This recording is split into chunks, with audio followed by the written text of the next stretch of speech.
அபிமன்னனை கொன்று விட்டான். ஆமாமா அப்பா இந்த கதை இப்படி இருக்க சரி. நேற்று என் கணவர் ஆகிய அர்ஜுன மகாராஜன் சபதம் விட்டு வந்தார்.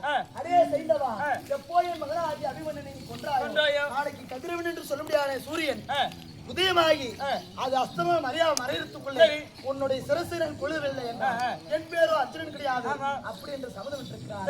கணவராகிய அர்ஜுன மகாராஜன் சந்திரகுலத்துல பிறந்து சத்தியத்திற்கு கட்டப்பட்டவர். இன்னைக்கு யாருக்கு வெற்றி யாருக்கு அபயம் ஆகும் என்று ஒன்றும் புரியவில்லை. அதனால என் மதி என்று சொல்லக்கூடிய என் சுவாமி வரும்படி உத்தரவு. நான் மட்டும் செல்லக்கூடாது. இந்த வீட்டுக்கு விளக்கத்து வந்தவங்க அத்தாவாகி நாயக்கன் இருக்கிறாங்க.